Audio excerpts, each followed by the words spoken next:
Welcome to this fantastic evening, asking the quite important question, whether economics can save the world.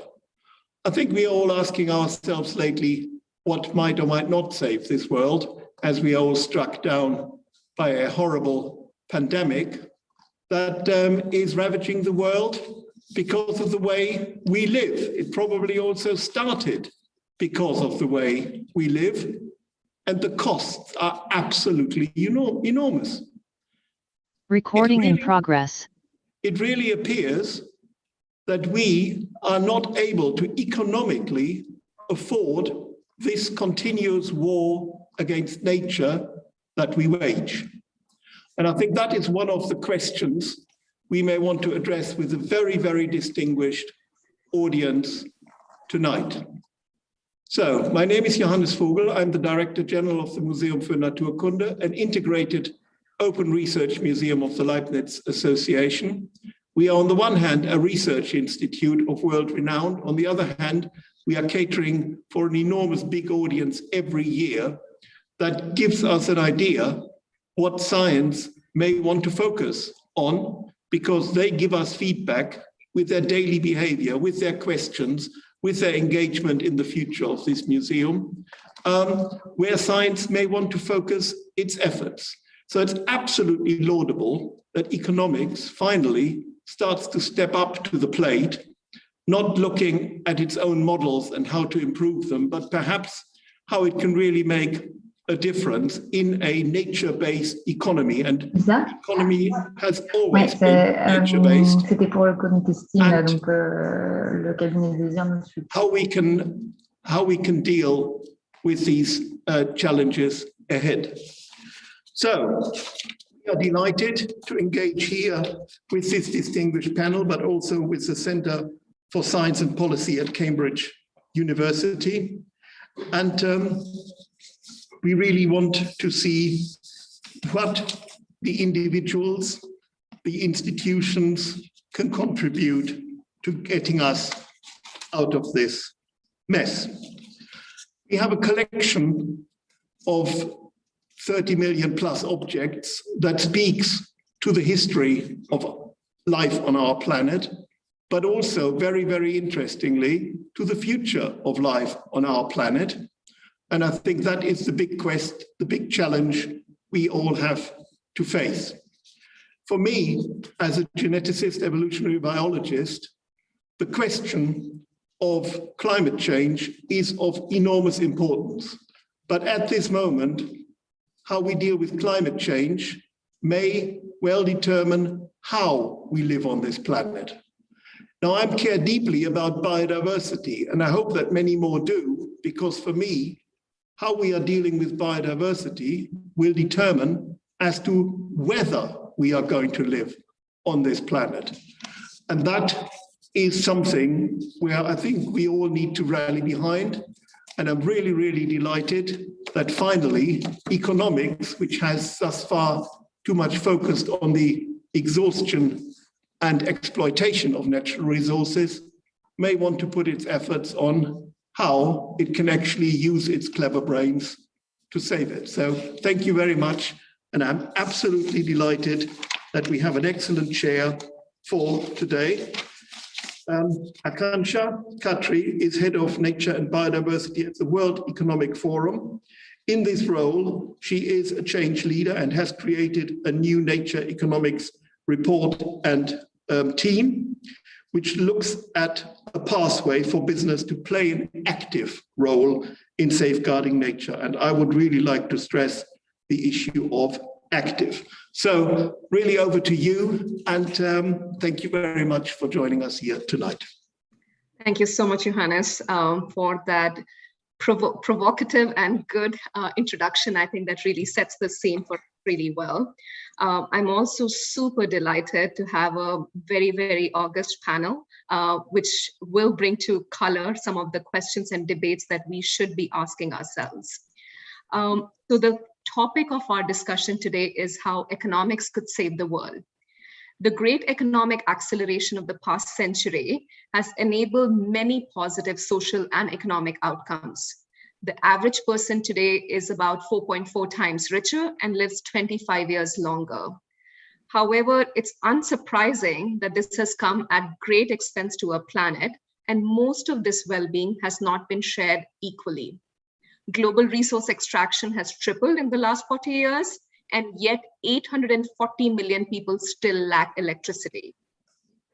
I think if we were going out of the space of scientists and economists and just looking at also Netflix, they recently released a documentary called Breaking Boundaries, in which the climate scientist Johannes tells the story of how humanity has pushed Earth beyond the boundaries that have kept it stable for the last 10,000 years. This era is being called Anthropocene. Undoubtedly, our economic growth model and lifestyles are at odds with the limits of nature and what it can provide for. But the question we are here to debate and discuss is, could economics save the world, whose ambitions are at odds with the planetary realities? There has been major criticism of the neoclassical economic theory, which most of us have been taught. And many economists themselves are putting forward new ideas to rethink the concept of value, pricing, long-term discounting, and many things more. So public discourse is shifting. The World Economic Forum itself identified that more than half the world's GDP is moderately or highly dependent on nature. So it is today not an environmental agenda alone, but it is something which people are talking about in the boardrooms, in CEO's agenda, and in something which is a key existential question for most companies and economic activities. So can we together fix this socioeconomic system that we are all a part of, or are we sleepwalking our way into catastrophe with no return? So as I said, I couldn't have asked for a better panel to debate these questions and hopefully end on something more positive rather than just a doom and gloom scenario. I also do have a little bit of a fangirl student moment to be introducing the next speaker, Professor Dasgupta, whose books and papers I have read for the longest period of time. So he definitely needs no introduction, but just to be able to do my duties fully as the chair of this session, Professor Dasgupta has been a professor of economics at the University of Cambridge since 1985, serving as chairman of the Faculty of Economics from 1997 to 2001. His research interests have covered welfare and development economics, the economics of technological change, population, environmental and resource economics, the theory of gains, the economics of malnutrition, and the economics of social capital. But I'm sure many of us were eagerly waiting his most recent publication because he was commissioned by the Treasury in the UK to lead a global independent review on the economics of biodiversity. This review was published in February of 2021. So inviting Professor Dasgupta, I would love to hear from you is that the fact that you talk about that the economics is embedded within nature seems very revolutionary. And yet you've been able to explain to both economists as well as lay people who may be reading it for the first time, how we cannot live independent of the biosphere limitations. So could you help us and this audience understand how does this model actually work? Well, thank you very much. It's a pleasure to be here. How does the model actually work? It's conceptually, it's a pretty straightforward idea. Getting the details quantitatively right is going to be a long haul. The model that I construct points to the way these the factors need to be estimated in principle. But the best way to answer your question is to ask what received growth and development economics and the economics of poverty assume regarding our place in nature. There is a distinct sense in which these models, the models that governments use, decision makers in firms use, and of course academic economists use, the distinct sense in which we're external to nature, in the sense that provided we are clever enough, we can imagine an Earth in which we do not need the Earth system for not only survival, but for having an extraordinarily high standard of living. Now that sounds outrageous, but if you study the models, that's what they're going to tell you.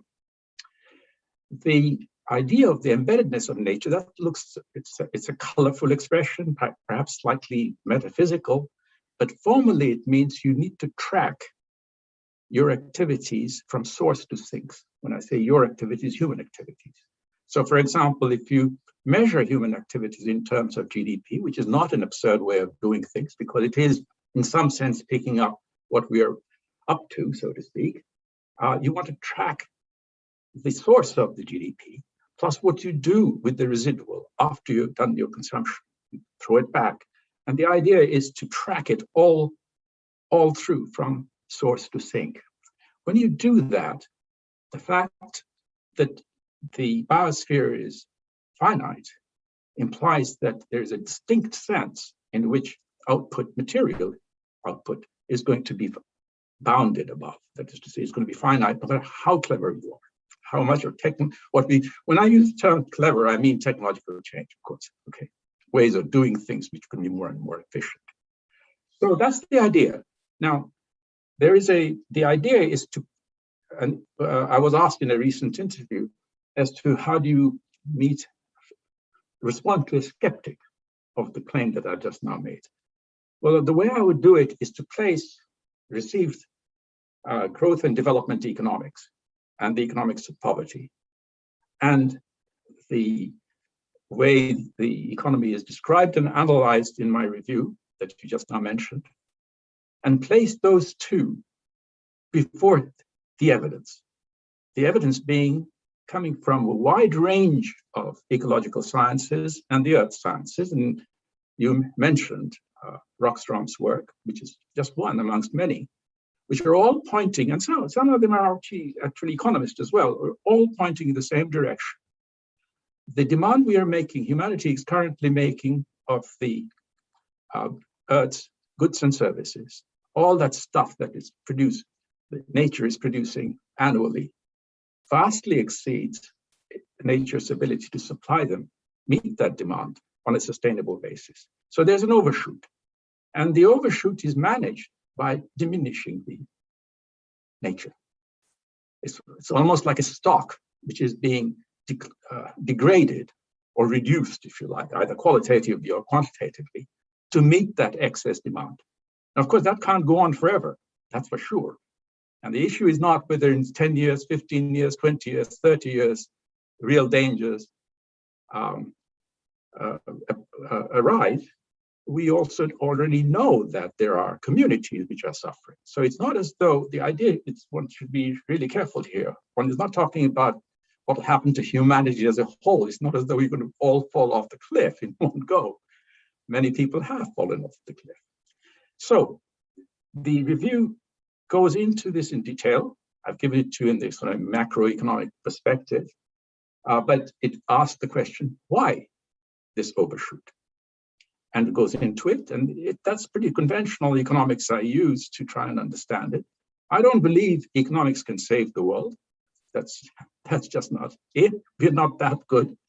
But economics offers a grammar for understanding the language that society and nature together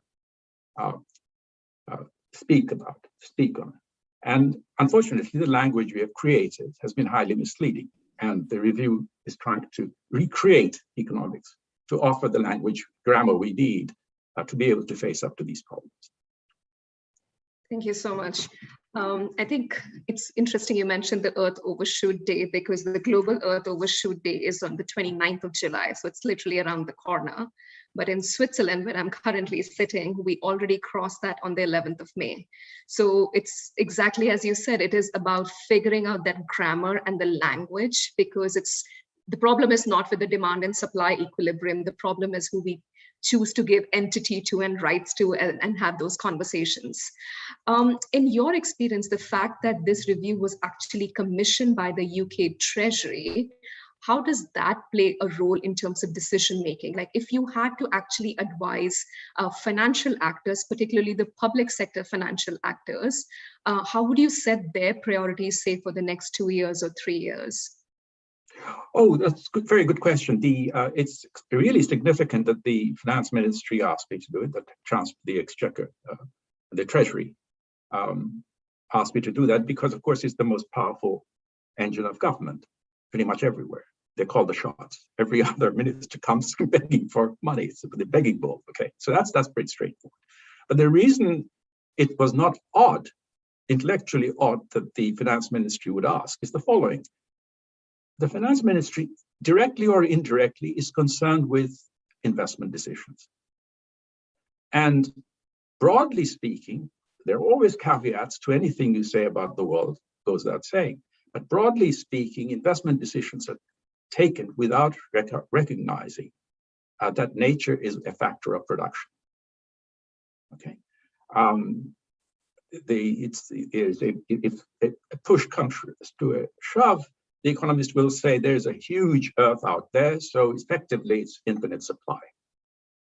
Now that may have been true 100 years ago, as was pointed out just a few minutes ago, but it certainly is not true today. When I say it was infinite 100 years ago, I mean, once the global economy was small enough that there was room for expansion. And the course of economic development has been one in which we have accumulated produced capital and human capital, but at the expense of natural capital. That is to say, we have actually mined natural capital, either by harvesting it or overusing the services it provides in order to be able to accumulate the produced and human capital. But the problem is the language that is used in economics, even for quantitative work, only focuses on the last two, produced and human capital. So the use of natural capital in production processes is often, almost always, missed out unless the firm pays for it or the treasury pays for it. Now, the problem is, of course, much of nature is free. And that's been a problem. And people have noticed this. This is not my observation. That's not the first time this observation has been made. But what the review does is to show how pervasive that feature is. That's extremely important. If you look at textbooks in economics, you will find the freeness, if you like, of nature, what we would call externalities, ends up being a final chapter in the textbook. It should not. What the review does is to put it up front, because most of nature is free, in the sense that what happens in the soils, we don't even observe, we can't hear it, we don't pay for it. Well, of course, climate change is a very good example of a case where we regard the atmosphere as an open access resource into which we can dump any pollutant we like, including carbon. And of course, the open oceans, the open seas, and so forth, okay? So what the review does is to give you an explanation behind this huge overshoot, and then seeks institutional reforms which might go to counter it. That's brilliant. I know that we'll keep on doing this conversation, and I'll definitely come back to you for a few more questions, particularly on your skeptical view whether economics can save the world or not. So with that, and also you mentioned agriculture and land, I'm so delighted to actually be introducing our second speaker, Professor Joseph Settle. I have to admit that when I saw your profile, I was like, oh my God, he has the solution to how to fix the biodiversity crisis, given that land use change in agriculture is one of the biggest drivers of nature loss. So for anyone who does not know the brilliant work that Dr. Joseph Settle has been leading, he heads the Department of Nature Conservation Research, a doctorate in agricultural science, and is a professor of ecology at Martin Luther University.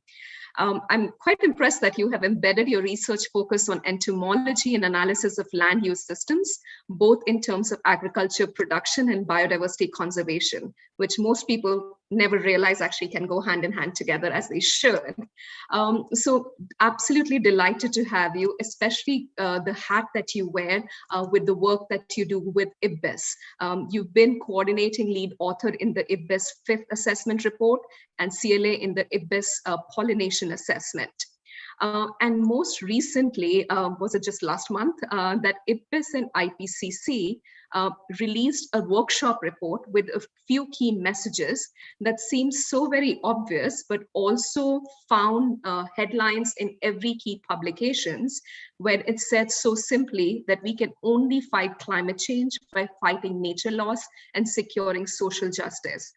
So Professor Settle, could you speak a little bit more to this intertwined crisis of both nature loss, climate change, but also the underlying challenge of how we use land? Yeah, thanks for the nice introduction. Great to be here, trying to, let's say, give some of my insights of my limited knowledge. And of course, I don't know how to save the world, otherwise I wouldn't sit here, I think. Yeah, okay, this is, the question is very obvious, of course. And the answer is very clear to all of us sitting here, I guess, because all these things are interconnected. But we tried, or we thought we make it more explicit, especially in this report, the report on the workshop, which was just published last week. And there was the statement we put there as a key message number one was the Earth's climate and biodiversity are inextricably connected with each other and with human futures. So they reinforce each other and therefore cannot be managed in isolation from one another. We did the same in the global assessment report, for example, we made a similar statement. So we have to look at the three intertwined systems, the changing climate, the changing biosphere, and human society and quality of life. So climate change exacerbates risk to biodiversity in natural and managed habitats. At the same time, natural and managed ecosystems and their biodiversity play a key role in the fluxes of greenhouse gases, as well as supporting climate change adaptation. So we look at all these interactions like climate change and good quality of life. We have the impact on good quality. We also have the, let's say, the increase of climate change due to good quality of life in some circles. Biodiversity, of course, is an important component in the mitigation, adaptation to climate change, or mitigation of climate change. And also climate change has heavy impact on biodiversity. And of course, biodiversity is a benefit for people and the impact on biodiversity. It's a kind of triangle. If you look at the different systems we are working in or we are living in, most of them are, let's say, social ecological systems. So systems which are more or less, let's say, shaped by man. So with other words, there's hardly any pristine system which is independent from human influence. And this means we really have to bring this different topics together to find solutions for all the, let's say, three elements involved. So that's something we try to really highlight in this report on this workshop. And that's why we have this kind of very, let's say, striking headline, which is very obvious, very clear, but maybe a bit unexpected from, let's say, climate researchers and biodiversity researchers. But of course, this climate and biodiversity research is a combination of very different disciplines. So we have anthropologists, social scientists, politicians, political sciences, etc. So it's all in there. So for me, this workshop report is more, let's say, highlighting this kind of direct and important interlinkage, which was mentioned before already in IPCC AR5. We had this included some 5 years ago, but it has to be more prominent. So now it has reached the prominence I think it needs. And still, we have to do more on this, I would say. If I just can continue, there was this G7 statement of last week. If you look at this one, if you just look at the first 1.5 pages, I mean, I pretend to be a policymaker, that's all I would read. Unfortunately, this hasn't made it up to this level so far. So biodiversity isn't mentioned there. Also, prevention is not mentioned there in terms of pandemics. It's only, let's say, the preparedness and the reaction to it. So there's still important components, which I thought might make it to the G7 headlines because of our Professor Dasgupta here and also many others involved, also Boris Johnson, of course. So we thought it is there in the main communique, but it didn't make it in the first 1.5 pages, which is a pity, unfortunately. No, I agree. I think it's like baby steps and welcoming also just small wins that we can. It was encouraging to see that finally politicians and leaders are starting to talk about net zero, nature positive, really starting to talk about these two pieces together. So that's quite fantastic. Similar to the question that I asked Professor Dasgupta on what would be that one message to the finance minister, if we were to come to you, given that you also represent the voice of the conservation community and the scientific community, what would be that one or two priorities according to you that could actually save the world?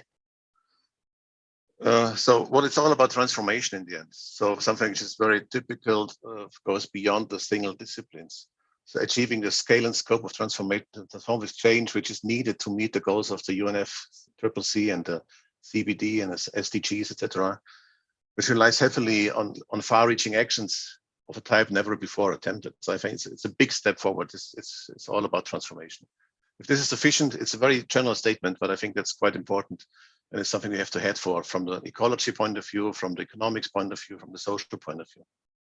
Yeah, I couldn't agree more. I think, especially when we talk about transformation, it seems like so big, but it's like fundamentally asking for the systems to transform and not just looking at issues in a siloed fashion. So I'll definitely be coming back to you for the rest of the session as well. But moving from your scientific ecological views, then also inviting the next speaker that I have, Barbara Tracht. Brilliant to absolutely have you here. So for those of you who may not know Barbara, she holds a law degree from the Free University of Brussels, as well as a diploma of specialized studies in international public law at the ULB. So I just love the discipline that we are moving from economics to ecology and agriculture science to now law. Barbara is currently the Secretary of State of the Brussels Capital Region, responsible for economic transition and scientific research, and Minister President of the Board of the French Community Commission. And since 2009 has been elected to the Parliament of the Brussels Capital Region and a member of the Parliament of the French Community. So I think, Barbara, you've been leading some really good work in terms of reimagining our economic model and contextualizing it in a city, which frankly is a microcosm of all the drivers of climate change and nature laws. So could you give us a little bit of an introduction of the work that you're leading? If I'm not mistaken, you're experimenting with the concept of donut economics and how a participatory approach to an ecological and social transformation of the economy can be led. Yes, thank you. First, I would like to thank you for the invitation. Ich danke Ihnen und dem Museum für die Einladung. It's a pleasure to spend some time with you this afternoon, and it's also a challenge to try to explain this donut theory and what we have just done in Brussels with this theory in 5 minutes and in English, but I will try to do my best. So this theory, as you probably know, it has been developed by a British economist, Kate Raworth, and it's based on the fact that traditional economic theories and indicators such as growth or GDP have shown their limits, like you just said before. So we need another compass or another grammar, as Professor Dasgupta said. And she then published a book. This book is The Donut Economic, 7 Ways to Think Like a 21st Century Economist. And you see it's my French version. And she's so questioning the so-called orthodox economy or the mainstream economy and the concept of unlimited growth on a limited planet. And she does it thanks to the model of a donut. Like this. And with this model, she shows that prosperity is not about a constantly growing line, like we used to think or to study, but can also be materialized or visualized by a double circle, like you see here. The central hole of the donuts, of the model, it represents the proportion of people who do not have access to the essential elements of life, such as healthcare, education, food, political voice. And the other edge of the donut represents the ecological ceilings, the global limits we cannot overshoot. And an economy is considered prosperous when the 12 social foundations, so the inside of the donut, are met without overshooting the ecological ceiling, so the other side of the donut. So the safe and just space for humanity is the green space you see here. And it's the area between the 2 rings. So Kate applied her theory on the whole planet, and that's the model you see here. And unfortunately, but without surprise, you see that there are some red spots inside and outside the donut. So at the same time, we cannot guarantee social rights for everyone, and we overshoot the ecological ceiling. So that's a fact, and it's also the fact in Brussels, as I will show you in a few minutes. But we don't want to stay like this with this fact, and like other cities, we were wondering what we could do and how to begin with our own economy. So we began to work with kids 1 year ago, and with our team to downscale this donut theory on our scale, which is Brussels. So Brussels is, of course, a small city, small region. Compared to Berlin, it's really small. It's 1.2 inhabitants, 162 square kilometer. It's very dense, very diverse. As you know, it's the Belgian and European capital. It's at the heart of Europe. We have very few activities in the primary and secondary sectors. The majority is in the tertiary sector, so services. So we produce a lot of wealth, but this wealth is really unfairly distributed. And we also know, because we have studied already 10 years ago what we call urban metabolism, that we import almost everything we currently consume within Brussels. So living in Brussels has a huge environmental impact. So we knew we had to do something with our own economy. So we needed new indicators, new tools for assessing economic activity and defining a new direction. And this theory gave us everything at once. So we worked with Kate to downscale the donuts and to adapt our theory to our life here in Brussels. We were not the first to do that. I think Amsterdam did it first. But what Kate wanted us to do was to integrate participation at the core of the project. So it hasn't been easy because of the pandemic and the prohibition to meet each other in person, but still we managed to do something and to bake our own Brussels donuts. So here is what our donut looks like. It's not really important to see the details, but so you see we have done a really good job. It has been created with more than 200 people who participated in a series of online workshops and contributed to an online survey.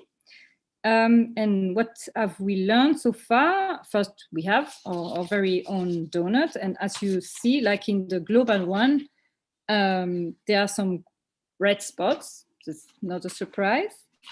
We also have gray spots, and that's really interesting. I will tell it in a few moments why. And yes, the gray spots are actually missing indicators. And it's a really interesting question, because it was a question raised by the citizens participating to the donut.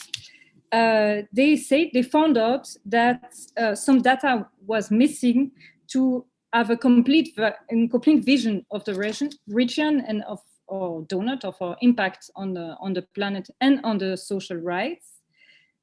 So they came up with more than 100 indicators missing that we should create and monitor to get a more complete portrait of our region. So that's already a big lesson for us, really interesting. What we have also learned is how to involve the people, the researchers, of course, but also policymakers, public administration, really important for us, because the public administration stay. Political people, we come and go, but the administration stays. So it's really important to involve them. And also the citizens and the businesses, really important to involve them also. So we have learned how to involve them into a donut approach at different levels and in different ways. We have now three reports. You can find them on our website if you want. It's brusselsdonuts.be. So 3 wonderful reports. To involve the people. So there are tools to involve people, citizens, public administration, policymakers, businesses into a donut approach. It's free of charge. You can use it. It's now only available in French and Dutch, but we will for sure translate it as soon as possible. And it's not the end of our journey. Here in Brussels, we will, of course, use this new compass, this new grammar, and it will lead our economic transition. So that's my job for the next 3 years. And we hope we can with it also inspire or be useful to others. Thank you so much, Barbara. I also just really like the way you were able to bring to a city context was what Professor Dasgupta was earlier talking about, the overshoot concept, and really look at it in a city and how do you engage. So it's amazing that you were able to get 200 people into that participatory process. So we'll come back more to it. I have a few questions for you, but I couldn't agree more with you. I think anyone who wants to read, it's a fantastic book, The Donut Economics. With that, we actually move to our final panelist for today, who also geographically is the closest to me. If I'm not mistaken, Julia, you are in Lausanne. So again, like just such a fantastic panel, and someone like luminary like you, Professor Steinberger. She is the Professor of Societal Challenges of Climate Change at the University of Lausanne in Switzerland, where you teach and research the interdisciplinary areas of ecological economics and industrial ecology. So I feel like we are all bringing these pieces together and hoping that you can give us the final answer. But from everything that you have heard so far, you sit at a very interesting intersection of ecological economics. Is it truly possible to shift our economic model such that we live within planetary boundaries? Because so much of the well-being that we see around us today has been a product and outcome of a certain economic model. And we look at a lot of developing countries and underdeveloped countries who are still to reach that minimum level of growth and minimum level of a quality of living. So is it even possible, or are we just here dreaming about things that we can actually live within our planetary boundaries? So thanks for the, hi everybody, thanks for inviting me, and thanks for holding this event. And I think one of the things we're going to have to do now is we're going to have to talk about a different type of transformation. So it's true that I am active in ecological economics, and that does not consider itself part of other sort of mainstream or neoclassical economics. And I think that in terms of one of the transformations we need to do, it's not just a transfer, we do need a transformation of our economic systems, but we also need a transformation of our economic disciplines away from this sort of cost benefit way of looking at the world, including our environment, and towards a much more realistic way of doing that. So for instance, you know, this idea that half the GDP depends on natural processes. No, of course it's all of it, right? We have to stop being completely absurd about this. And I come from a background in physics, so for me it's maybe much easier to sort of say these things clearly and maybe a bit impolitely when necessary. The other thing that I think is important is to look at these questions empirically. So you talked about the great acceleration, and you talked about how our current well-being is dependent on growth, and that is the story, but it is not the fact. And again, we have to look empirically at the data and examine what does growth actually do. And I think that one of the things that helps here, again, as a physicist, this is a bit hard to admit sometimes, but in this case, looking at social sciences beyond economics and looking at history and looking at the way that our social achievements have been the fruit of struggle and contested and things that were really fought for despite the economic system is really important and really can help us in our current moment. If you look at the data, economic growth is cannot account, I think it's something, I redid the data in a paper that came out last year called Your Money or Your Life. Economic growth can only statistically explain about 1/3 of the growth in life expectancy worldwide.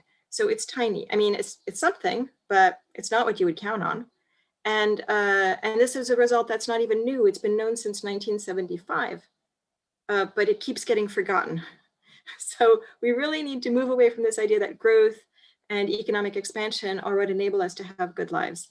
In the kind of research I do, we look at the world empirically. So we look at data, we look at what allows a good life within planetary boundaries. We are very big fans of Kate Raworth's donut and have done some empirical work around it. And one of the things we've looked at, and we also are very big fans of looking, like Professor Dasgupta said, at the whole source to sink, you know, the whole life cycle of resource use. So we look at energy footprints, we use methods that are that go from the extraction to the consumption level completely. And so when we look at these energy footprints, we were able to do for the first time a measurement of the inequality. So we see this huge inequality worldwide. and within countries and across product categories. That was a paper that came out last year as well. And that it really shows that this idea that rich people dematerialize, or rich people somehow become fans of finer things like art and opera or something, is completely wrong. So rich people use more energy and they use it on transport, the end. So that was something that just came out of the data, like, you know, a blaring beacon. Is that it was really this distinction between not just unequal resource use, but unequal resource use for what? And so you have this huge difference between the lifestyles of the rich that involve lots of driving and flying, and the lifestyles of the poor, where they're forced to spend their money more on dwellings, anything to do with electricity and heating and so on. And so these are huge contrasts. And then we did other empirical work where we looked around the world and we said, what are the factors that enable people within countries and across the world to live at decent living standards, to have their needs satisfied at lower resource use? And long story short, we found an answer. We didn't know what we would find going into it. That's the nice thing about research. But we found a really clear answer. The thing that comes out is the thing that allows people to live a good life at low resource use without damaging the planet are high quality, accessible, affordable public services. We're talking about electricity, we're talking about access to markets, we're talking about sanitation, education, all of these things. Those things being accessible, affordable, and high quality is what makes it happen. Economic growth, it turns out, is actually a negative factor in this system, because we threw that in as a variable as well. It shows up clearly in the red. It is something that prevents countries from achieving this, as well as extractive industries. So with all this empirical work, we also decided, what if we allow ourselves to speculate a bit? When we speculate a bit, we can model energy sufficiency. So Professor Narasimha Rao at the University of Yale has come up with decent living standards. So translated what a good life would look like in terms of energy and material services. And we can model, you know, again, this is it's a high tech future. Everybody has access to very efficient technologies, but at a sufficient level of resource use, at a sufficient level that allows them a decent living standard and does not allow overconsumption. And everybody could achieve this decent living standard at less than half of our current energy use, according to our model. As long as we have this equitable future, and as long as these efficient technologies are available to everybody. So I think that we really need to differentiate what we get from our economic systems. What we need to prioritize are people's needs satisfaction, so the inner ring of the donut. We need to focus all of our inventivity on this from a biodiversity perspective, and I completely agree with everything that's been said here, that the climate and biodiversity issues have to be taken together. There's also not going to be, you know, we're in the mass extinction will continue with climate change as well. So we really need to address these together. This corresponds to things like plant-based diets. And when you reduce energy use, by the way, you can achieve that with renewables much more easily, and you don't need to go into overshoot and require huge amounts of land for biomass, carbon capture, and so on. So I think that we really have to think of the economy as something that focuses on need satisfaction, not on overconsumption, not on profit accumulation and those kinds of things. So I think that that's the perspective I would like to bring. Thank you so much. That was absolutely brilliant. And also thanks for correcting me. I couldn't agree more with you. There are things that we do for storytelling, and then there are things which are actually data backed. And I am yet to come up with one business model which is not anchored in nature and its services. So fully with you on that. I do have a follow-up question for you. It's interesting the point that you bring out that the problem is not only with economics, but some of the myths which are created around economics, which is that it is only growth which will lead to this. It is only just the chasing of consumption which is lead to a decent quality of living. What are economists actually doing to inform the entire discipline, but also inform decision makers and public at large of what is actually required? So almost like telling the story and demystifying, as you have just done for all of us here. I think you're right. I think that it is a huge untelling of a story in a certain sense. And I think that it's also true that the way we currently perceive of economics, and I'm in Switzerland as you are, where I don't know if you've been following the last few votes. It's devastating because we have these initiatives that people put forward or laws that are put forward on climate, on human rights, on environment, on biodiversity, and they get voted down because of very often quite basically disinformation campaigns that tell the Swiss population, if you vote for this thing, you are voting against the economy. And we all know that the only good thing in life, all of our well-being is built on this economy. So you cannot vote against it. It's better to have children working in slave-like conditions. We're better to destroy biodiversity in Indonesia. As long as it's good for the economy, that's really what our priority has to be. So I think that there's this huge, you really sort of see the centrality of the economy above all as a value. Like, you're allowed to do the worst things, really the worst things. I mean, people were literally voting for companies to keep on exploiting children. Okay, because it's good for the economy. And so I think that one of the things, you're right, that we have to do much more. And I don't know if there's any centralized effort around this. I mean, everybody's trying to do a little bit if they're aware of it, I guess, is to change that story and to say we can create another economy, because the most important thing to know about the economy is that our work makes it. It's not about profit making. It's not about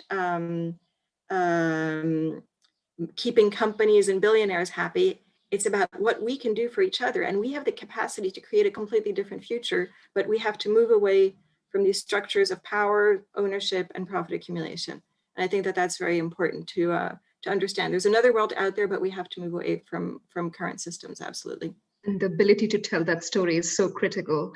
Johannes, I saw that you were trying to come in. I think telling stories is probably the biggest invention of mankind. And so therefore, I entirely agree with Julia. We can tell a different story. That is within our ability. It's just that we have to find community to actually do that. And another interesting factor to me is, what is the opposite of fear? It is actually community. So if we look at building robust knowledge communities to tell ourselves different stories, and I think we have now the tools, we can sell to the world stuff the world doesn't need, and we've all been part of that. And that is why the last 2 generations, me including, have actually doubled the CO2 in the atmosphere. We do 10,000 years or 12,000 years of urban living, and 2 generations out of these 4,000 generations, just like that, change the world. So we can tell different stories, and we need to find communities to start doing this. And we have to do it fairly swiftly. And by that, we would harness the really true invention of humans, the ability to tell stories and therefore influence the way we think. We can do it, and bloody well we have to. Thank you. Perhaps it could be a little project for the Natural History Museum and the think tank over there to take with us in the community. But I do want to bring Professor Dasgupta in, because we also received a question from the audience, and I think it links really well with what Julia as well as Johannes was saying. You talk a little bit about creating a new grammar, and Julia is talking about creating new stories. Where do we go from here? Because the time is now. We have severe urgency. We are shooting on our planetary boundaries. Can we really wait to figure out the tonality, figure out the storytelling, or what do we have to do tomorrow to bring that change along? Gosh, that's a very good question. And I've been thinking the same thing while I was listening to my distinguished panelists. You're quite right. I think that's fine, what's been said. But at the end of the day, we are to deal with decision makers in, say, the finance ministries of the world, and to be telling them to change their outlook on life is going to be a hard sell. I think the thing is that they need to there are things that we can do even as we speak, which can do wonders. Let me give you some examples rather than talking generalities, because otherwise it just you can go on forever and not get anywhere. The oceans beyond the EEZ are open access. Anybody can go and fish there if you have the money, and they do. And the transportation that takes place across the oceans is just enormous. We're looking at trillions and trillions of dollars of transportation going on. Nobody pays for it. So the first thing a doable thing would be to have within the language of economics, or within the language that we already have, there's just a heck of a lot we can do to transform our economies. I haven't heard any mention for COP26 or COP15 of the need for something like an international institution to manage the global commons. No, why? It's a free good, and therefore we overuse it. And a huge amount of biodiversity is lost. The oceans are in serious trouble. One thing that I should say that, I mean, in a sense, I've been a bit puzzled, given that it's a natural history museum, that we think of climate change on the one hand and nature on the other. And that's simply because climate change became a dominant theme. But suppose instead, 15, 20 years ago, it was the oceans which became the dominant theme. Then would we be saying the oceans and then nature? Climate regulation is one of the many services that Mother Nature offers us. All right? Nitrogen fixation is one. Decomposition is another.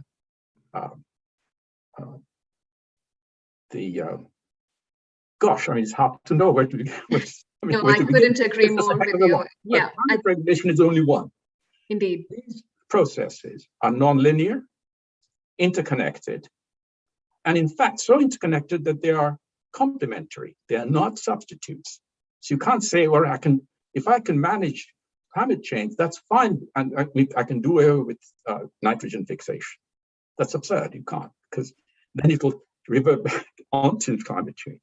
So the complementarity, which only hard quantitative models can do, it's not narratives. We are talking really about hard modeling. Tell us that actually we have to look at the whole lot at one go, which is, of course, what is implicit in what people are saying. So it seems to me the simpler thing would be to actually fix institutions, change institutions to make us pay for what we consume. Okay? Absolutely. We are underpricing our consumption, and that's why there's so much of consumption waste. It's huge poverty, no doubt, but think of the amount of food that is wasted in the OECD countries. It's gigantic. We're looking at about a third from sources think. Okay, why is that? Because people are too rich relative to the price of food. But so there is that. That's one class of issues. Another is take the tropical rainforest. They're, again, a global public good, just like the oceans are, just like the atmosphere. The global public goods, everybody benefits from them. And yet they're within national jurisdictions. Okay. Now, there is a sense in which a nation can say, look, why should I protect this global public goods just because it benefits you, whereas I can convert them into plantations or beef cattle farming so that I can feed the world or whatever, okay? There is some truth there is a good deal of truth in that. Why aren't we discussing the possibility of having international negotiations where we pay for that, the protection of the rainforests? So it seems to me there's just an awful lot that we can actually do. It's not, economics is not at fault. What's at fault is the way we have used economics. That's what the review does. Now, I'd like to be told why we have to have, recreate our conception of personhood. The fact is that if a poor person wants to have income, it is absolutely true, of course, that the correlation between life satisfaction and income is far lower than people used to think. These huge literature on subjective well-being, which psychologists have, shows that. But nevertheless, the fact is that people demand it. Now, you can, if we live in a democratic society, at the end of the day, it is going to be people's votes which matter. And we could take the position that we are all fooled, and that we are by the horrible corporate interests. It's not very clear to me what you do after that, given the fact that at least in the West, people are educated. They're not, for the most part, are not hungry. They can exercise their intelligence. So I would say we should go for institutional reforms of a kind which is just staring at us in the face, the desirability of which is staring at us in the face. And yet we're not doing that. Maybe just a couple of reflections, and then I do want to bring Professor Settle in as well. Is one, I couldn't agree more with you, Professor Dasgupta. I think we focus so much of our discussion on the reform of the market, but not enough on the reform of the institutions, because it's also the way institutions and laws are actually implemented, which is as important. And then the second thing just that I want to mention, if we do decide to create this community of economists and scientists who think through the long term of storytelling, next year in 2022, it would be 30 years since the Rio Conventions came into being. So it was in 1992 that we had these three conventions on biodiversity, desertification, and climate change. So 30 years we'll be celebrating as the world, and 50 years since the 1972 Stockholm Conference. So I think Professor Dasgupta's urge to us is really timely, is do we need actually a reform in the way we manage and govern our global commons? And frankly, if you look at the all-term confidence from the public into the institutions is actually really weak today across the democracies in the world. So I'm a little confused over that. Are we asking to create new institutions when we can't seem to be actually working well with our second institutions? I'll come to you, Johannes, but maybe just one question for Professor Settle, like the other myth. So I think Julia spoke really well about how we've been telling wrong stories and just pushing these myths. But then the second thing that she said is that the quality of living at the end of the day is dependent on the quality of public service and things that people actually experience on an everyday. And one of these things is the food, right? Both the quality as well as the access and security of food. In the past, say 50 years or 60 years across the world, the push has been to chase productivity and really reduce the prices of food. And now again, that myth is continuing that as the world population keeps on rising, we need to clear more land and create more space for agriculture and cities. So any thoughts from you on how can we actually balance conservation and sustainable land use management? Yeah, first of all, I think it's really a matter of storytelling or of myths, which you have to, let's say, demystify. It also is the assumption that we all consume in the same way we do in the Western world right now. That's the extrapolation for the future. That's why you need more in quantity. What we have written also in our workshop report and also in previous ones as an entire team is mainly focusing on quality rather than quantity. And of course, a shift of your diets. That's very obvious. It's very clear. Well, let's say, take Germany. We have 60% of our land is there to produce fodder for animals. So 60%, even in our country. And you have to add the resources you get from the outside, not from Argentina, whatever it is. So if you change this whole system into, let's say, a plant-based nutrition, we still can have some meat. That's a matter of attitude. But at the moment, the problem is we have far too much of the meat consumption. So if you change the system, you can produce much more on the same area with higher diversity and less imports. As simple as this. So this is a matter of telling the right stories. And if you talk to people, which I do a lot now, to agriculturists, because I'm agriculture by background, so I have some kind of access to farmers, makes a difference if you're a biologist, a politician, or let's say a person who comes from a farming community originally. It's the access. And then you can tell interesting stories.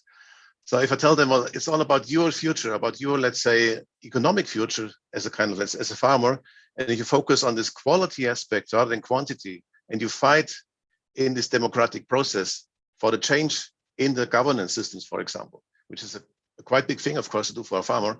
But if you convince people, that's something where you can get access. Maybe just one point we made in the global assessment. I just had this one slide here when we said meeting global society goals through urgent concerted efforts addressing the direct drivers and especially the root causes, indirect ones. This needs change in governance, economic systems, equity, cross-sectoral planning, incentives, and social narrative and values. I think that's a kind of summary, but just already 2 years ago, and that's exactly what we've been talking about right now. Great.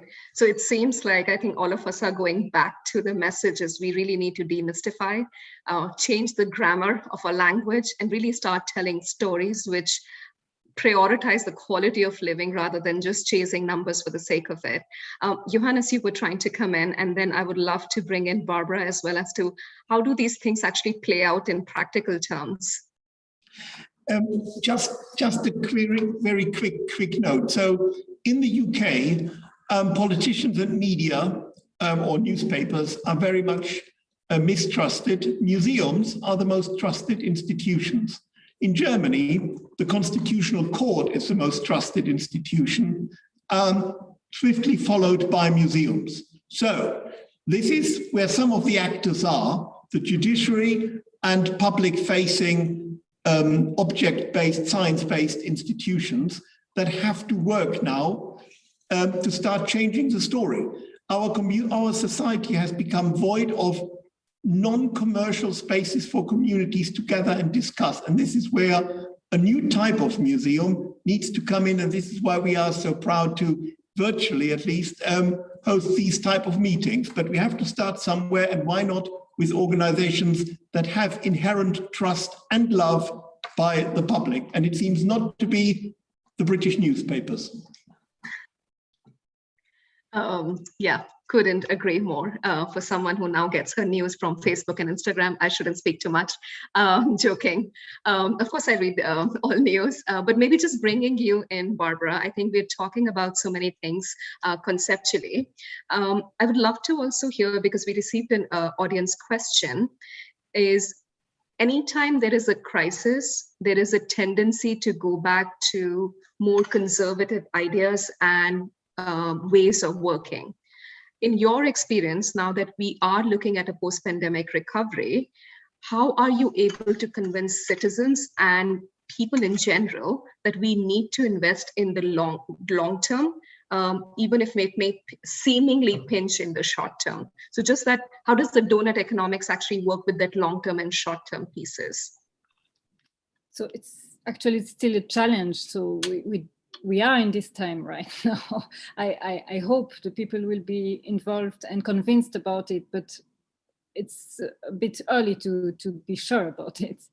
But still, during the pandemic, we saw that the people wanted to act. So although it wasn't possible to meet each other in concrete, and that's of course a bit unsatisfying for us, because we wanted people to meet and to participate and real people, not only researchers and people, the people who always say yes when we try to participate. But so it was a bit unsatisfying, but still we managed to involve real people from Brussels, from the different places of Brussels to participate to the donuts. And we have these tools, really concrete tools also to do so. They can work, for example, on a cell phone. It's really concrete. They ask themselves, where does it come from? Who did it? How was it brought to me? So this really concrete to involve the people into this new grammar, this new donut thinking, or whatever you say. So we saw some enthusiasm about it among the people, the citizens, but also among businesses. So what I see right now is that there is still a will for the Green Deal, or for the economic transition. And I see a lot of young entrepreneurs and also people with other backgrounds. They want to get involved, and maybe it's also a consequence of the crisis we are just living. But still, it's a bit early to say that it's a wave, and then that it's a big wave and that it will last. But I see this enthusiasm, and I'm going to use it. Absolutely you should.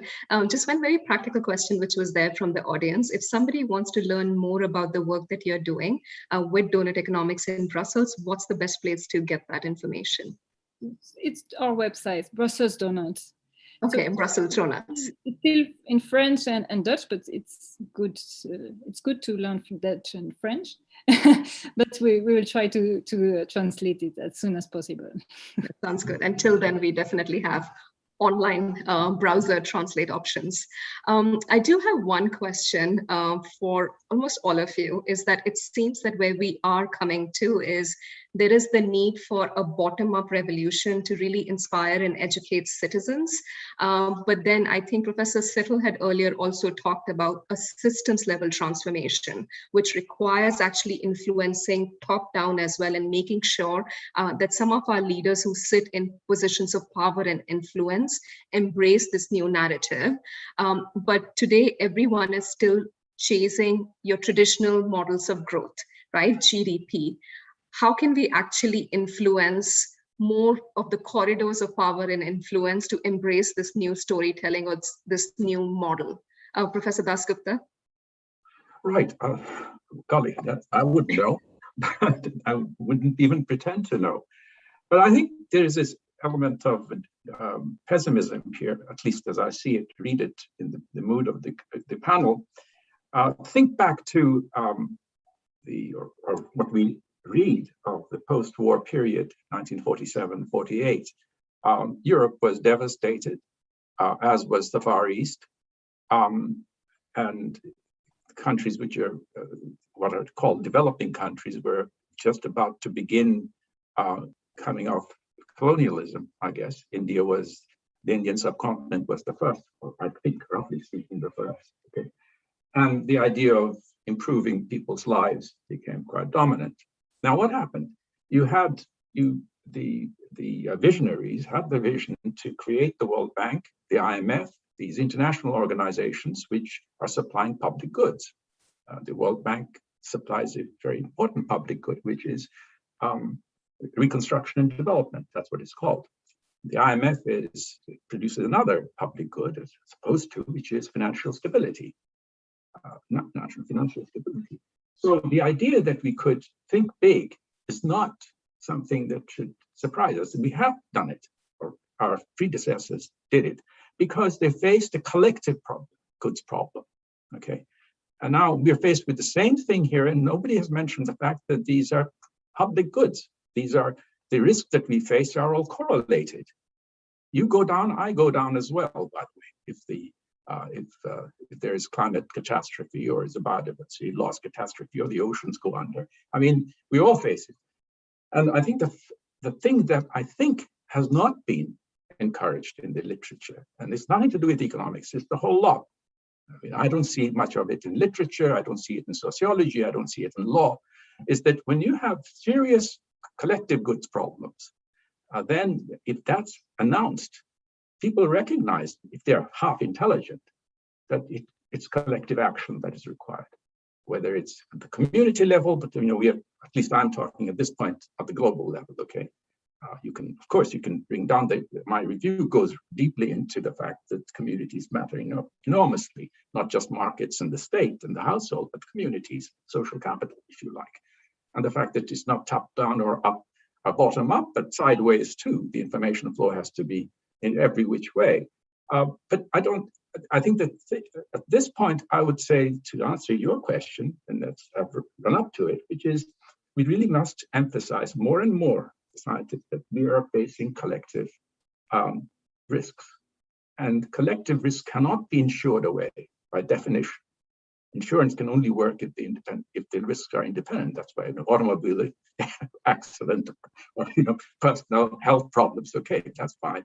But not when it comes to pandemic, for example. There's a very straightforward case of correlated risks. So if you do that, then the urgency of having collective action at the international level, what does collective action mean? It means something like a commitment through an agency, create an agency which will have the authority to handle these collective goods problems. I think that's the language change that I would like to see It's not so much in language, it's a fact of the world, which we haven't really appreciated. I think we have been thinking that risks are, on the whole, independent of one another. They're not. True. Yeah, I often like to say is that we're trying to fix 21st century problems with 20th century institutions, because these institutions were formed for a certain other problem, which we seem to have done well. But today we really need to shift the way our system is designed. That's exactly right. Yeah, and so hopefully I think it's the clarity of it, to have a clear notion of where the problem is needed, and that's where economics can be of use. Now, it's not just economics. My review was built on 40 years of work with ecologists and earth scientists and anthropologists, and demographers. By the way, nobody has mentioned population. It's here. If you want, I mean, I haven't introduced it simply because it seems to be a taboo subject in public, but it's extremely important. Yeah, it was interesting for most of us to read that in your review, you talk about two simple solutions, very simple. It's population and consumption. Figure them out. But yeah, indeed, it hasn't received as much attention that it deserves. Just bringing in a few other perspectives to keep the conversation flowing. Julia, you've really kicked off this conversation that everyone is now jumping on, is how do we really need to shift the narrative as well as really design for new problems, new institutions. Would you like to come in here and speak a little bit more also about how can systems transformation be made possible? Yeah, thank you, and thanks for the interesting debate. And I think that we come to the crux of it, which is that to some extent we need to have an economics that allows us to interrogate what we think, how we think change in the world happens or can happen or possibly should happen. And I think that one of the things here that's very important is this notion of democracy that was already raised by Professor Dasgupta. But from an economic perspective, I mean, I do have issue with the way he presented it, where he said, we're in a democracy and people want more income. We're in a democracy where if you set into place processes like citizens' assemblies, and I've been part of 2 of them in an expert role, so I just sort of sat and watched what people did and then read the outcomes like everybody else did, where people, when they're presented with information and the capacity to make decisions as a community, as citizens, come up with absolutely transformative demands. They do not want that. They never talked about more consumption. They talked about, oh, well, I need my car to do this and that. How will I do it differently? Rethinking the city, like the kind of work that that Barbara Trachte is doing. But they took it very seriously. And these are random people from around society with no particular education level, no particular social class. You know, it was really a random, you know, a representative group, in fact. And people, when they are given the democratic options of changing things, really want transformative change. They really do. That's one of the things that we're seeing come out of all of these citizens' assemblies when they're run with the right kind of expertise and give people the options of asking questions. And so I think that one of the things we really need is we need a thinking around economics and system change that allows us to bring in these ideas of democracy. And this idea that, oh, people are fooled, you know, we shouldn't think that people are fooled into consumption. Actually, in my research, I look at car dependency and what creates car dependency, and absolutely people are fooled into overconsumption. I mean, you have some of the largest and most profitable companies all around us who are both the car manufacturers and providing the finance and trapping people into basically what's going to be the next mortgage bubble because car finance is going in that direction. And it's not like people are seeing this or have options. And because SUVs, which are highly polluting and more deadly and terrible in all kinds of ways, have higher profit margins, a lot of companies have simply stopped making or trying to sell alternative vehicles, right? So we are in the world created for us by these companies. You know, it's not like the consumer has a great amount of choice, especially not once they've signed the dotted line on one of these sort of rolling debt machines. So I think that we really need to give ourselves the power to have citizen engagement in ways in how to transform our economies to make them compatible with the planet and compatible with social goals. And I do have a lot of faith in democracy, but that democracy is not, it doesn't look like consumerism. It looks very different when you give people the capacity, the knowledge and the capacity to think in how they want to transform the world. So I would say I have a lot of faith in that. Thanks, Julia. Yeah, I feel it's a debate which is being raised in multiple fora, is whether the world today is designed for consumers and citizens, or it's designed to maximize profit for corporates as they stand today. I just want to see if Professor Dasgupta, you would like to respond to that. I mean, this could go on forever in some sense, and it has been ever since I was a student. I don't know the answer to that.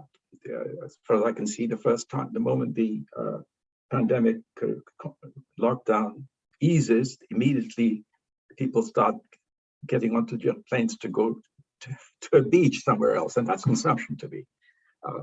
Even though there are places maybe in the neighborhood they could enjoy. There is an element of Sunday righteousness in this kind of dialogue, in the sense that, yes, in our neighborhood, there is enormous amount of collective action, but it's small potato. It's creating a little park. It's wonderful. It's a really important, terribly important thing. It makes life worth living. But these on their own are nowhere near to meeting the challenges that we currently face. That has to come from bold thinking at the in terms of institution. Now, it's if the prices. We can talk about the car manufacturer inventing ways to make us want to use automobiles. But at the same time, we can ask, why is the price so low if the prices could be raised? In other words, the end of the day, the way I'm thinking about the thing is that we're not paying for what we consume. All right, because a great deal of nature is free. And since we are discussing nature here, I want to come from there. I mean, that's in some sense, that's the starting point. We have an overshoot. How do we close the gap between demand and supply, quote unquote, okay? And for that, you need it to become more expensive. You need to make nature more expensive than it is. And for that, we need institutions. You cannot have intentions doing it. You can't have simply or wanting to have it done, do it. It really requires the institutions, and we really need to educate ourselves into demanding that these institutions need to change, create some new institutions which will handle some public goods problems, plenty of problems, plus have altering of property rights in order that people pay for what they consume. Okay, now, whether it's a market economy, whether it's a socialist economy, doesn't matter. At the end of the day, there's an implicit price of things that we consume. And if that price is wrong, in the sense of creating an overshoot, we are in trouble. Okay, so this is not a question of capitalism versus socialism or a mixed economy or anything like that, in the sense that all of them, I don't know of any society which has actually handled it well. People complain about capitalism, but the Soviet Union was absolutely disastrous for environmental issues. All right, so again, it's really a question of whether we create institutions which make us pay for what we consume. And otherwise, it's really, there's an element of Sunday pronouncement. Great. So I do think the theme which is coming up quite a bit is also how do we start pricing externalities and including them in the price of the products and what people consume, which is not the case today. And I have similar dilemma and questions every time I go to the grocery store, I go to a coffee shop, is why is it the same price for a takeaway coffee and to sit down and have a coffee? Because nobody is paying for that plastic cup. Mother Nature is, but no one else is, right? So till the time we do not increase that pricing, versus when I was growing up and I was a kid, there was a price for that plastic bag. And therefore, we made sure that there was always a cloth bag in the back of the car. So I feel like there is some things that we do need to tackle at the institutional level. And then there are things that need to be done, of course, educating citizens who can demand for that institutional change. What I haven't heard, interestingly, because it was also about can economics save the world, is any mention of natural capital accounting or giving a right to nature or starting to see how nature shows up in the balance sheet. So I'm just curious to see if anyone wants to come in, either from the donut economics point of view, Julia, Partha, Joseph, anyone who wants to come in on that.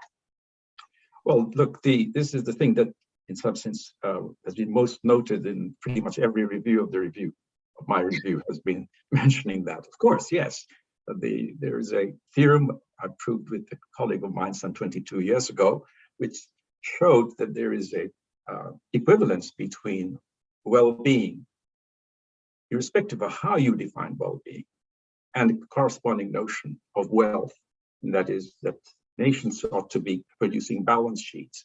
And it's not a big concept. The idea is very simple enough. It is assets that we hand over to the next generation, to our children. Some of the assets will be education, for example. We give education to our children. Some of it is paid by, a lot of it is paid by the state, of course, but that's a collective decision on our part that primary education should be free, secondary education. Okay, so it's assets we hand over.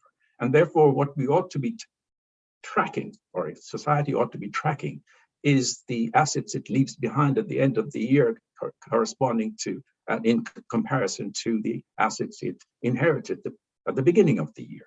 Okay, so instead of GDP, which is a flow, and it's terrible because it doesn't even include any depreciation of assets, and that's where it really goes wrong. Okay, we need to have some notion of wealth, not at market prices. Of course not. That's the whole. We've covered that, right? Because a lot of things are free, and they shouldn't be free. So you have to have essentially accounting prices. But if you can't, nevertheless, you really need to have an assessment of the stocks, whether it's wetlands, whether it's mangrove forests, you name it, the states of the peat, and so forth. Okay, and firms have balance sheets. Nations don't have it. So the first thing is to have a separate set of accounts. I'm not suggesting you disband, you get rid of GDP, because it's extremely useful as a measure of economic activity, but it wasn't designed for what we're discussing here, which is long-run growth possibilities of the future. Not growth or shrinking, that's not the issue. What lies ahead and how we can chart it. And for that, we need asset accounts. And my review, of course, goes into great detail as to how that can be done, and how that can be married to the structure of assets at the community level. Okay. No, thank you for that. Anyone else who wants to come in on natural capital accounting and any ideas? I don't know if in the donut economics, Barbara, are you looking at it in the Brussels region? And Professor Settle, maybe I'll come to you next. Maybe short. What we saw, and what's really interesting, for us, is that the people involved in the donut, they wanted to have other indicators. They told us what's really important for them. That's a real political question, actually. And they say what we use to measure it's not enough. It's not saying whether they are in good health or whether the food is good or some. So they asked us to develop different indicators, and that's really, I think that's a big lesson for us and for Kate, and that's what she wanted. That if you wanted to see how the people and the citizens react to this theory, is that we need other ways to measure what wealth or prosperity is. Super. Professor Settle, you were trying to come in as well. Oh, sorry. It was more a direct question to Partha Dasgupta. So we had in the global assessment some of these final statements, which was agreed in the IPBES global community, which is that the key constituent of sustainable pathways is the evolution of global financial and economic systems to build a global sustainable economy, one that steers away from the current limited paradigm of economic growth. Now, you said it's not about growth or degrowth, it's about something different. So you disagree with this statement, or would you agree with this one? Well, I don't know exactly what the statement is that you're saying. I mean, quantitatively, the idea here is that the issue is not so much growth or not. You look for what are feasible up there in the future, given our constraints that we face from the biosphere. And the only way you can see it is to look at essentially the stocks that you're carrying with you. And flows of income is not an indicator at all of that. Because if you just look at the flows of output, you ignore the depreciation that is going on. And you look where the real problem has been what? For 70 years, we've been studying growth of GDP, even while you're undercutting the floor on the basis of which your economy is resting. Okay, so it's like furnishing your house without, with marvelous stuff, without noticing that your roof leaks and your floor is subsiding. Okay, And the only reason you're not doing that is because you're not, the roof is a stock and the floor is a stock, and you haven't seen whether that's depreciating or not. That is the intuition behind the need to look at stocks, assets, ecosystems. So it should be very much in line with your thought. But I think talking about growth, you have to immediately say growth in what? So unless you specify that, how am I to know whether it's feasible? But just as of now, the point is that growth in GDP on its own is going to be a terrible idea because, in the way we are running. I don't mean locally, I meant globally, because we really have a huge overshoot. And if we are undercutting in order to proceed with that growth, as we have experienced it, we are undercutting Mother Nature, which is the biggest, the biggest asset, the only asset really, because in some sense, all our assets depend on that asset. We've manufactured a lot of it. So we're looking at foundations here. So yes, we ought to be tracking assets, stocks. It was about GDP growth, actually, referring to it. It was just the statement I made from the agreed text we had as a consensus document from this meeting in 2009. Well, I haven't read it, so never mind. I haven't read your review as well, so never mind. But that's why we can talk to each other now. We need this community of people who will fix the grammar, set the narratives, and hopefully change the world, if not save the world. So I'm very mindful of time. I would have been very poorly trained in Switzerland if I did not maintain the time limits. We have 4 minutes to go. So what I am going to do is ask each one of the panelists in no more than 30 seconds, really stick to the time. That means literally just one sentence. What, according to you, is the biggest lever of transformation if we have to move to a world which does not have climate change, does not have biodiversity loss, and lives in harmony with nature? 30 seconds, one sentence. Who wants to go first? Barbara has a beautiful smile, so I'm going to go to her first. I don't know if it's the only one of the single most important, but I think it's a crucial one right now, and it's a political question. It's the taxonomy we are talking about in the European Union.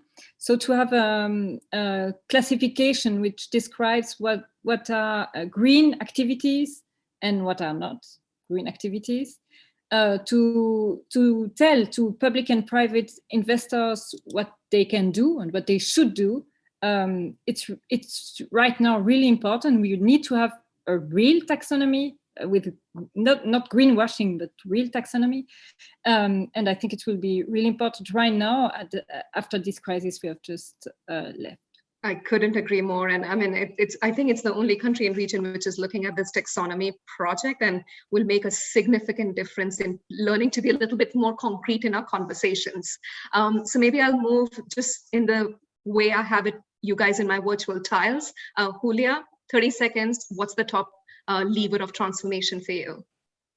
So I think I'm going to go back to democracy. I think it's citizen action, activism, led by youth, led by the youth movements, involving all tools of social pressure and civil resistance, including nonviolent civil disobedience, that will cause pressure on existing power structures and on the institutions that need to transform themselves. They will not transform themselves just because of information. And we as scientists, as knowledge bearers, have a huge role in supporting them and taking part in their actions. So that's what I would push forward. Absolutely brilliant. I think that pressure that comes from bottom up and civil society organizations, both on corporates and governments, actually keeps us real. Professor Sepil? Well, along the lines Julia has said, I would say it's we have to put society on this kind of pathway to a positive vision of good quality of life, something like this. So kind of like having this kind of the mindset behind, we need to have this positivism to really go ahead in terms of conserving nature and preventing climate change, which is some of the means are the ones mentioned by Julia, but also I also believe in some top-down activities, which are of course normally based on support from the bottom, otherwise people don't act. I fully agree. I think we need to really know what's the meaning of good quality of life, which could be simple walk in the forest instead of having the fanciest car. Professor Dasgupta. Yes, I agree with everybody. So I'll stop there. You have to give us a 30-second pitch. Well, okay, great. I think we are so much involved with our own work in this panel and all experts that we underestimate the extent to which people are not cognizant of what we are doing to Mother Earth. It's all very well for us to say that we know, but no, most people don't. It's sort of, as I say, it really falls upon us to make that absolutely central. That should be loud and clear over and over again with the data as to what we are doing. And without knowledge, you can't, activism without knowledge doesn't mean much to me, because I've seen many, many civil wars even in time, which have gone awry. So yes, knowledge of what we are doing to Earth. Very, very wise. So I think taxonomy, let's be clear, civil society, make sure there is citizen action, civil society, so that we imagine a new world that is possible for all of us. And lastly, to make sure that we raise the level of this conversation and discussion higher. So with that, we are bang on the clock. And can I hand it back to Johannes for any last word before we call the session to a close? Well, that's very kind. What is there to be said then? Thank you, everybody, from the bottom of my heart, to coming here together, and let's keep this conversation going. We need to have empowered institutions and empowered citizens, and that's not an easy one to do, but I think if one builds the right communities, we can change the course. I'm very, very hopeful, but we have to be swift as well. So thank you very much for fueling that hope and encouragement here. Thanks everyone, brilliant panel, and thanks to the Natural History Museum for bringing us all together. Have a wonderful rest of the week, everybody. Bye-bye. Bye.